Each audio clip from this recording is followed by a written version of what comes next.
नमस्कार, आप देख रहे हैं 9 भारत समाचार। नमस्कार, आप देख रहे हैं 9 भारत समाचार। मैं हूं नेहा राठी। आइए देखते हैं आज की बड़ी खबर। खटीमा में कांग्रेस ने हल्द्वानी के रामलीला मैदान में कांग्रेस के राष्ट्रीय अध्यक्ष एवं वरिष्ठ नेता मल्लिकार्जुन खड़गे के कार्यक्रम के बाद हुए कथित शुद्धिकरण के विरोध में मोर्चा खोल दिया। कांग्रेस कार्यकर्ताओं ने तहसील परिसर में एकत्र होकर इस घटना को सामाजिक समानता और संविधान की भावना के खिलाफ बताते हुए विरोध जताया। बुधवार को कांग्रेस कमेटी खटीमा के नेतृत्व में बड़ी संख्या में कांग्रेस कार्यकर्ता और आमजन तहसील परिसर पहुंचे, जहां उप जिला अधिकारी खटीमा के माध्यम से महामहिम राष्ट्रपति के नाम ज्ञापन सौंपा। कांग्रेस नेताओं का आरोप है कि सार्वजनिक स्थल का कथित शुद्धिकरण किया जाना कांग्रेस के राष्ट्रीय अध्यक्ष मल्लिकार्जुन खड़गे का अपमान ही नहीं बल्कि अनुसूचित जाति समाज के सम्मान और स्वाभिमान को ठेस पहुंचाने वाला कृत्य है। वक्ताओं ने कहा कि भारतीय संविधान प्रत्येक नागरिक को समानता, सम्मान और गरिमा के साथ जीवन जीने का अधिकार देता है। ऐसे कृत्य सामाजिक भाईचारे और समानता की भावना को कमजोर करते हैं। कांग्रेस ने ज्ञापन के माध्यम से पूरे मामले की निष्पक्ष जांच कराने, दोषियों के खिलाफ कठोर कार्रवाई करने और भविष्य में ऐसी घटनाओं की पुनरावृत्ति रोकने की मांग की।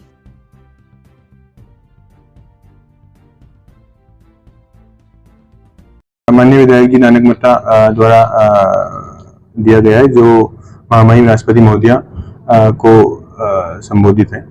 ज्ञापन हमने रिसीव कर लिया है और ज्ञापन को हम आज ही उचित माध्यम के थ्रू प्रेषित कर देंगे। ये आप सब लोगों को सोशल मीडिया, अखबार के माध्यम से, टेलीविजन के माध्यम से सब आप लोगों को पता है कि विगत 8 अगस्त को कांग्रेस के राष्ट्रीय अध्यक्ष माननीय मल्लिकार्जुन खड़गे जी रामलीला मैदान हल्द्वानी में पहुंचे थे, जिन्होंने एक विशाल जनसभा को वहां संबोधित किया। उनके जाने के उपरांत भारतीय जनता पार्टी के लोगों ने, आरएसएस के लोगों ने वहां पर उस मैदान में, उस मंच पर उपस्थित होकर हवन किया, यज्ञ किया और उनके ये बयान भी थे कि यहाँ इस स्थान पर ऐसे व्यक्ति आए जिन्होंने इस जगह को दूषित कर दिया, जिस वजह से हमने ये हवन यज्ञ किया है और इस जगह को हम शुद्ध कर रहे हैं, जो कि बहुत ही निंदनीय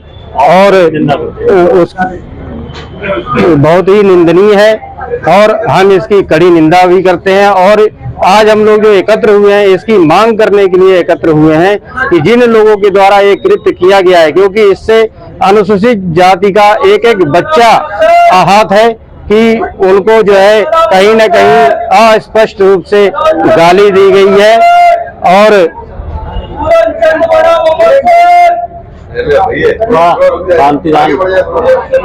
कहीं न कहीं अनुसूचित जाति के लोगों को गाली दी गई है, जिससे आक्रोशित होकर के आज काफी संख्या में, सैकड़ों की संख्या में हमारे लोग ज्ञानोदय बुद्ध विहार खटीमा में एकत्र हुए।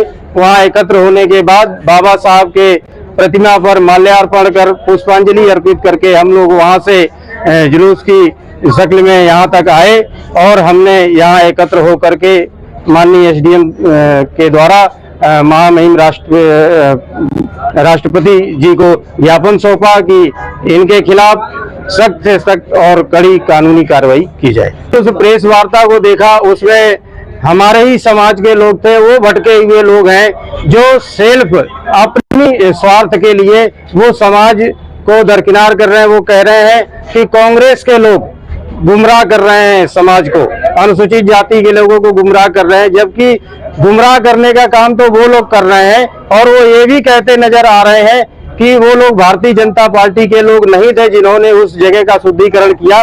तो मैं तो ये कहना चाहूंगा कि अगर वो भारतीय जनता पार्टी के लोग नहीं थे तो आप लोग भी अपने भारतीय जनता पार्टी के झंडे, बैनर के साथ आकर के उनके खिलाफ जो है प्रदर्शन करें, उनको, उन दोषियों को सख्त से सख्त जो है दंड दिलाने की कार्रवाई कराने का काम करें और उनकी सरकार भी इस चीज में मदद करे। लेकिन जब वो खुद उसी में लिप्त है, खुद उसमें घुसे हुए हैं, तो वो कहां से उनकी आवाज उठाएंगे और कहां से बात करेंगे। देखिए, 8 अगस्त को हल्द्वानी में हमारे राष्ट्रीय अध्यक्ष माननीय मल्लिकार्जुन खड़गे जी एक रैली को संबोधित करने आए थे। एक विशाल रैली, बहुत भीड़ थी, जिससे उस भीड़ को देख करके भारतीय जनता पार्टी डर गई है, घबरा गई है, ऊल जुलूल काम कर रही है। उस स्थान को भारतीय जनता पार्टी के लोगों ने शुद्धिकरण किया। मुझे लगता है कि इनकी मानसिकता खराब है। धर्म के ठेकेदार जो अपने को धर्म से ऊपर समझते हैं, उनका ये कृत्य है। मैं इस कृत्य की जो शुद्धिकरण का काम किया, इसकी घोर निंदा करता हूं। और मैं जनता से कहना चाहता हूं और SC/ST के लोगों से कहना चाहता हूं कि आने वाला समय जो है, अब आपका है, समय आ रहा 2027 में हमारे SC/ST सभी भाई मिलकर के भारतीय जनता पार्टी को सबक सिखाएं और भारतीय जनता पार्टी का बहिष्कार करें, वोट न दें। बीजेपी के कौन गए थे? ये कहिए कि जो दलित लोग भाजपा के तो थे ही थे, उसमें कुछ लोग दलित गए थे, ये पता चला। तो लेकिन वो भी उनका बयान आ गया कि वो गलती से हमको बुलाया गया, हम उसको गलती सुधारते हैं, और वो नहीं गए, अपने मन से नहीं है, बल्कि धोखे से बुलाया गया।